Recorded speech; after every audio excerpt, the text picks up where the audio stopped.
अस्सलामुअलैकुम स्टूडेंट्स। आज हमारा 9th class chemistry chapter number 3 का लेक्चर नंबर 3 है, जिसमें हम पोलर और नॉन पोलर कोवलेंट बॉन्ड के डिफरेंस को थोड़ा सा देखेंगे और नेक्स्ट हमें कोऑर्डिनेट कोवलेंट बॉन्ड को स्टडी करना है।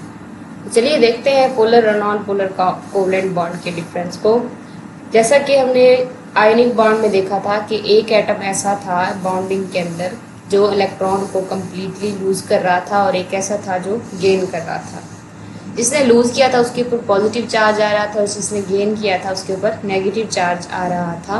सिमिलरली इसके अंदर जो कोवलेंट बॉन्ड होता है, इसमें एक बॉन्डेड एटम ऐसा होता है जो कि शेयर तो दोनों करते हैं ना, लेकिन कोई उसके अंदर इलेक्ट्रोनेगेटिविटी का डिफरेंस होता है दोनों के दरमियान, कि एक जो होता है वो क्या होता है, कम इलेक्ट्रोनेगेटिव होता है। मतलब वो जो शेयर्ड पेयर ऑफ इलेक्ट्रॉन होता है उसको अपनी तरफ कम खींचता है। इसी कम खींचने की वजह से उसके ऊपर पार्शियल पॉजिटिव चार्ज आ जाता है और एक उसमें एटम ऐसा होता है जो कि उस शेयर्ड पेयर ऑफ इलेक्ट्रॉन को अपनी तरफ ज़्यादा अट्रैक्ट करता है। तो इस वजह से उसके ऊपर पार्शियल नेगेटिव चार्ज आ जाता है। तो इस तरह से दो पोल्स क्रिएट हो जाते हैं, एक के ऊपर पार्शियल पॉजिटिव का और एक के ऊपर पार्शियल नेगेटिव का। तो इस तरह पोल्स क्रिएट होने की वजह से उसको हम पोलर कोवलेंट बॉन्ड कहते हैं। और कुछ ऐसे बॉन्ड्स भी होते हैं जिनमें एक ही तरह के एटम्स पार्टिसिपेट कर रहे होते हैं। तो इस वजह से उनमें कोई ऐसा नहीं होता, डिफरेंट नहीं होते ना, तो सेम होते हैं। तो कोई उसमें ऐसा नहीं होता जो कि ज़्यादा इलेक्ट्रोनेगेटिव हो, जो कि उस शेयर्ड पेयर ऑफ इलेक्ट्रॉन को अपनी तरफ ज़्यादा खींचे, बल्कि दोनों ही इक्वल उसको अपनी तरफ अट्रैक्ट कर रहे होते हैं। इस तरीके से दोनों में से किसी के ऊपर पार्शियल पॉजिटिव या फिर पार्शियल नेगेटिव नहीं आता। तो इस तरीके से जो बॉन्ड बनता है उसको हम क्या कहते हैं, नॉन पोलर कोवलेंट बॉन्ड कहते हैं। तो ये था इसका मेन कॉन्सेप्ट। मज़ीद हम देखते हैं कि इसमें क्या कहता है। When a covalent bond is formed between two identical atoms, जब एक ही तरह के एटम्स के दरमियान कोवलेंट बॉन्ड बनता है, the shared pair of electrons lies at the middle of the two bonded atoms।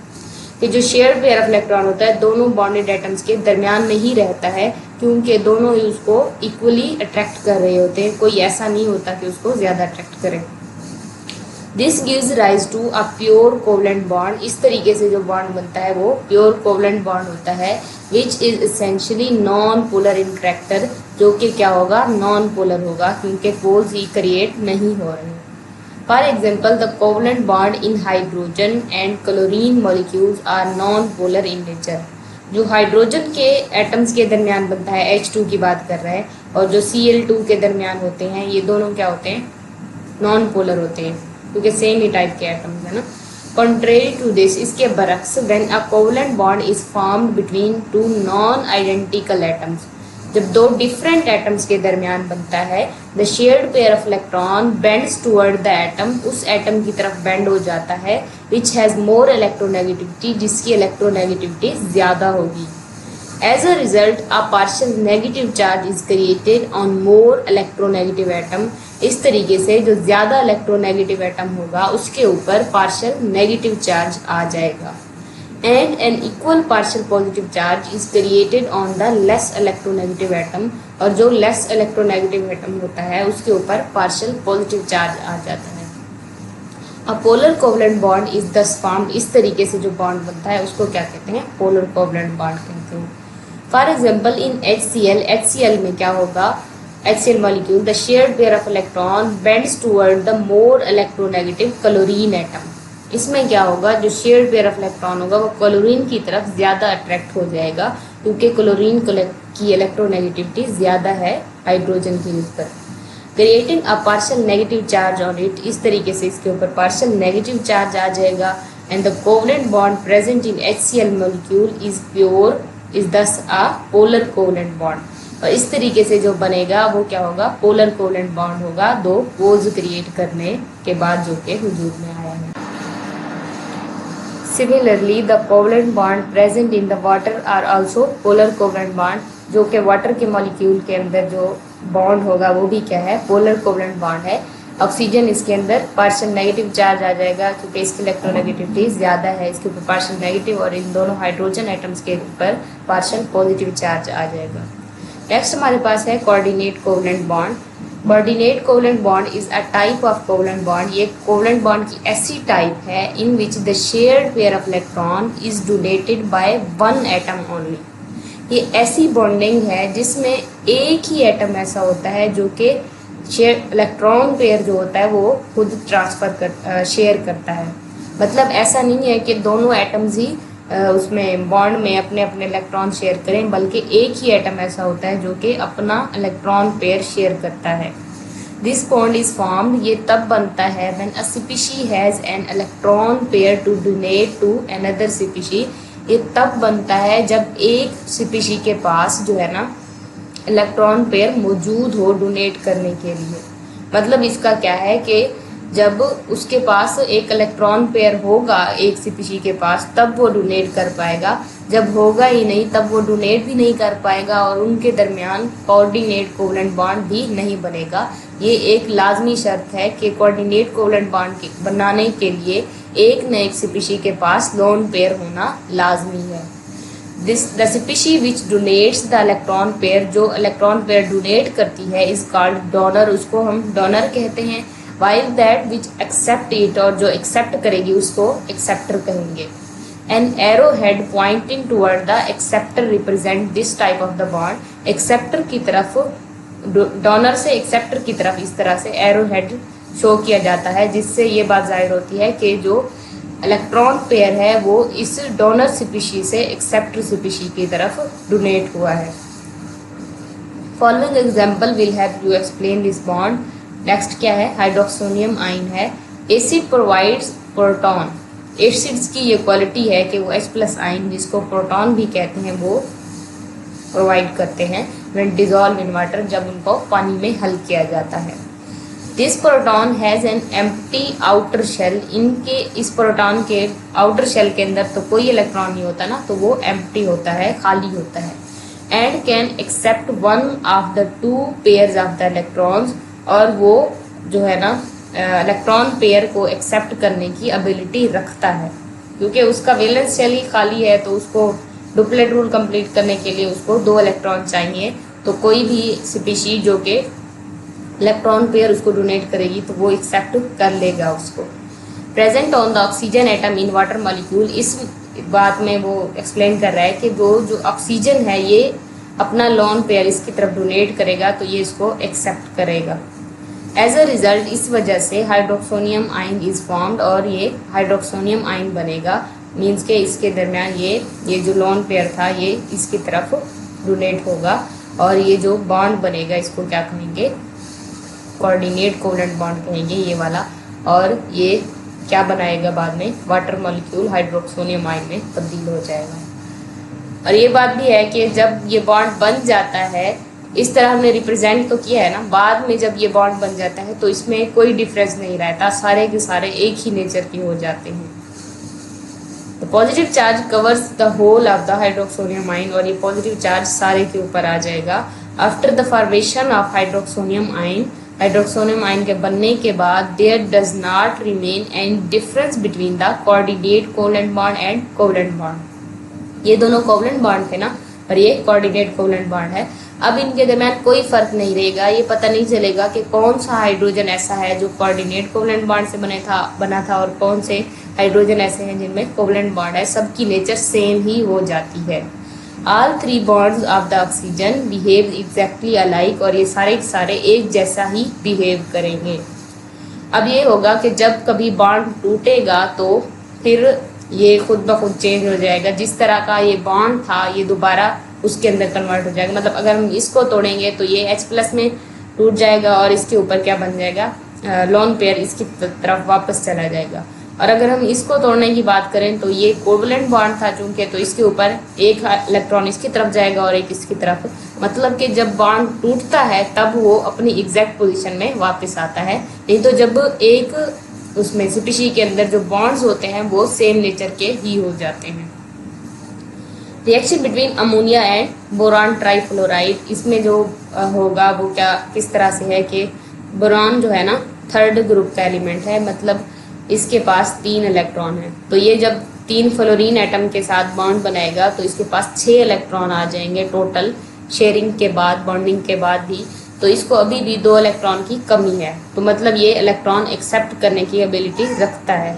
तो नाइट्रोजन का चूंकि 5th ग्रुप से है और इसने 3 बॉन्ड बनाए हैं, इसके ऊपर अभी भी 2 इलेक्ट्रॉन जो है मीन्स के जो लॉन पेयर है अभी भी इसके ऊपर बाकी है। अलबत्ता ये है वो क्या कहते हैं, है स्टेबल, लेकिन इसके ऊपर लॉन पेयर है।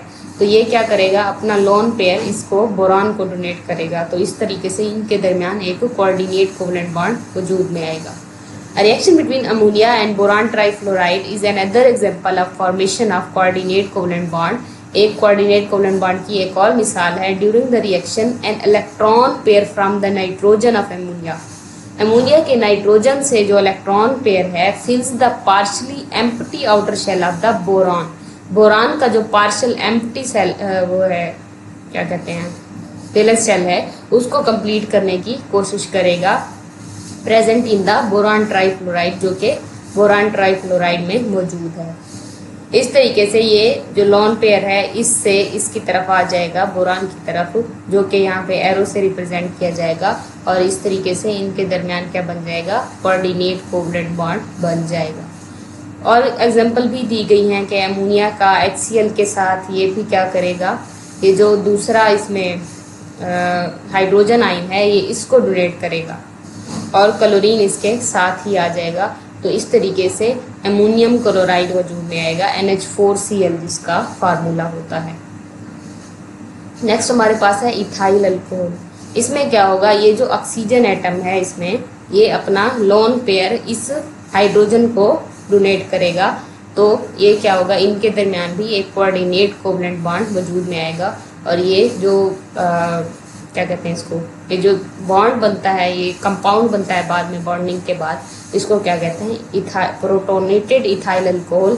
मतलब ये टोटली इथाइल अल्कोहल है ना, जब इसके पास एक प्रोटॉन आ जाता है तो इसको क्या कहते हैं, प्रोटोनेटेड इथाइल अल्कोहल कहते हैं। In the above example, a coordinate covalent bond is in ammonium chloride links nitrogen of the ammonia and the proton. इसकी बात कर रहा है कि ये क्या करता है, जो नाइट्रोजन है अमोनिया का, इसको किससे, प्रोटॉन के साथ लिंक करता है। The positive charge is spread all over the ammonium ion, और जो पॉजिटिव चार्ज है वो सारे अमोनियम आयन के ऊपर आ जाता है। All the 4 bonds between nitrogen and hydrogen in the ammonium ion behaves exactly alike. अब इसमें नाइट्रोजन अमोनियम आयन के अंदर जो भी नाइट्रोजन और हाइड्रोजन के बॉन्ड्स हैं वो सारे के सारे एक जैसा बिहेव करते हैं। This proves the point that the difference between the covalent bond and coordinate covalent bond lies in the way they are formed. अब इस चीज़ से ये बात जाहिर होती है कि क्योंकि बाद में सारे सेम ही हो जाते हैं ना, कोवलेंट बॉन्ड और कोऑर्डिनेट कोवलेंट बॉन्ड, ये बात फिर क्लियर हो जाती है कि इनमें डिफरेंस सिर्फ इस चीज़ का है कि वो बने किस तरीके से हैं। उनमें जो बॉन्ड बनने पर जो शेयरिंग ऑफ इलेक्ट्रॉन हुई है वो किस तरीके से हुई है, आया कि दोनों ने इलेक्ट्रॉन शेयर किए हैं या फिर एक ही स्पीशी ऐसी है जिसने इलेक्ट्रॉन डोनेट किए हैं।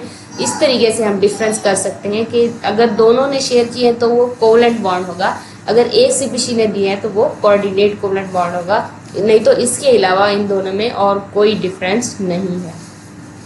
Once such bonds are formed, जब ये बन जाते हैं, there does not remain any difference, इनके दरमियान कोई फर्क नहीं होता, they behave exactly in the same way. When a coordinate covalent bond breaks, जब टूटता है ये bond, both the bonded electrons go to the donor species. जब ये टूटेगा, जो बॉन्डेड इलेक्ट्रॉन्स होंगे वो जो डोनर स्पीशी थी जिसकी तरफ से इलेक्ट्रॉन आए थे वापस उसी की तरफ चले जाते हैं। जैसा कि मैंने पहले भी बताया कि अगर तो कोऑर्डिनेट कोवलेंट बॉन्ड होगा तो वो उसकी जो डोनर स्पीशी होगी उसकी तरफ जाएंगे, और अगर कोवलेंट बॉन्ड होगा सिंपल तो जब बॉन्ड टूटेगा दोनों इलेक्ट्रॉन अपनी अपने डोनर के पास यानी कि दोनों एटम्स के पास चले जाएंगे। तो ये था इनके दरमियान मेन डिफरेंस। नेक्स्ट हमारे पास 2 क्वेश्चन दिए गए हैं, हम जरा इनको भी कर लेते हैं। Draw the picture of coordinate covalent bond formed between the BF3 and ACl। Boron trifluoride और एल्युमिनियम क्लोराइड के दरमियान जो बॉन्ड्स बनता है वो कह रहा है कोऑर्डिनेट कोवलेंट बॉन्ड बनता है, उसको थोड़ा पिक्चर में बताएं, मतलब ड्रा करके दिखाएं। तो इसको ज़रा हम देखते हैं। इस तरीके से होगा कि ये जो फ्लोरीन के एटम है ना, ये फ्लोरीन के जो है एटम, ये क्या करेंगे, अपना लॉन पेयर इस एल्यूमिनियम को डिनोट करेंगे। तो इस तरीके से इनके दरमियान क्या बनेगा, कोऑर्डिनेट कोवलेंट बॉन्ड बनेगा। लेकिन जो हमारे पास एरो होगा वो सिंपली क्या होगा, हम सिंपल इस पूरे जो स्पीशी है इससे इसकी तरफ डिनोट करेंगे क्योंकि हमने ये सिर्फ लिखना होगा। अब टोटली ये एज अ होल सेम ही है। ये बात सिर्फ हमने अपने पॉइंट में क्लियर करनी है कि जो फ्लोरीन है वो अपना इलेक्ट्रॉन पेयर एल्यूमिनियम को डिनोट करेगा, ओके, डोनेट करेगा। बाकी इसमें जो आप उसको रिप्रेजेंट करने के लिए सिंपल बोरॉन से ही इसकी तरफ एरो लगाओ। नेक्स्ट हमारे पास क्वेश्चन क्या है, उसने कहा है कि जो CH3O के दरमियान, सॉरी CH3O CH3, ये हमारे पास क्या होता है, ये एक कीटोन है। इसके दरमियान उसने कहा है कि इसके और हाइड्रोजन आयन के दरमियान क्या करो, जो कोवलेंट बॉन्ड बनता है उसकी पिक्चर को ज़रा दिखाओ। तो ये है कोऑर्डिनेट कोवलेंट बॉन्ड इनके दरमियान, C double bond O CH3 CH3। ये क्या करेगा, अब इसमें क्या होगा, इस ऑक्सीजन की तरफ से जो लॉन पेयर है वो डिनोट हो जाएगा किसकी तरफ, H+ आयन की तरफ। और इस तरीके से इन दोनों के दरमियान भी क्या बन जाएगा, एक कोऑर्डिनेट कोवलेंट बॉन्ड वजूद में आएगा। सिंपल उसने हमें पिक्चर बनाने को कहा है, तो आप सिंपली आप इसको इस तरीके से बना के इसकी तरफ इस तरह एरो हेड शो कर सकते हो। अगर वो फर्दर पूछे तो आप इसकी एक्सप्लेनेशन दे सकते हो कि जो पहला इसका ऑप्शन है इसमें क्या होगा, फ्लोरीन अपना जो इलेक्ट्रॉन पेयर है वो डिनोट करेगा इसकी तरफ एल्यूमिनियम की तरफ, और इसमें ऑक्सीजन से इसकी तरफ डिनोट होगा। फर्दर इसमें और कोई डिफरेंस नहीं है और पूछा भी इतना ही गया है। नेक्स्ट हमारे पास है which compound is not able to form coordinate covalent bond. कौन से कंपाउंड ऐसे हैं जो कि कोऑर्डिनेट कोवलेंट बॉन्ड नहीं बना सकते। ऊपर भी हमने पढ़ा है कि कोऑर्डिनेट कोवलेंट बॉन्ड बनाने के लिए किसी एक स्पीशी के पास इलेक्ट्रॉन पेयर का होना लाजमी शर्त है। अगर इलेक्ट्रॉन पेयर नहीं होगा उसमें तो वो स्पीशी कोऑर्डिनेट कोवलेंट बॉन्ड बनाने की एबिलिटी भी नहीं रखती। तो इसका सिंपली लिखोगे कैसे आप कि compound that lacks lone pair of electrons can not donate them to form coordinate covalent bond. क्योंकि उसके पास लॉन पेयर ही नहीं है तो वो डोनेट भी नहीं कर सकेगा और कोऑर्डिनेट कोवलेंट बॉन्ड भी नहीं बनेगा। ये इसका मेन जवाब है। नेक्स्ट एग्जांपल में थोड़ा सा बताया उसने कि include the molecules like CH4। अब इसमें कोई ऐसा एटम नहीं है, कोई ऐसी स्पीशी नहीं है जिसके पास कोई लॉन पेयर हो। तो ये क्या है, where the valence electron are involve in the bonding, क्योंकि सारे के सारे जो वैलेंस इलेक्ट्रॉन्स हैं वो बॉन्डिंग में हिस्सा ले चुके हैं। एक्चुअली लॉन पेयर बनता कब है, जब उनमें जो कुछ इलेक्ट्रॉन्स ऐसे होते हैं जो कि बॉन्डिंग में हिस्सा नहीं लेते क्योंकि वो पेयर की सूरत में एग्जिस्ट कर रहे होते हैं वैलेंस शेल के अंदर, तो उनको हम लॉन पेयर्स कहते हैं और वो ही इस तरह की बॉन्डिंग में हिस्सा लेते हैं। तो ये था आज का हमारा टॉपिक। उम्मीद है सारी बातें आपको क्लियर हो गई हैं। कि फिर भी आपका कोई क्वेश्चन है तो आप कमेंट सेक्शन में पूछ सकते हैं। मिलते हैं अगली वीडियो में, तब तक के लिए अल्लाह हाफिज़।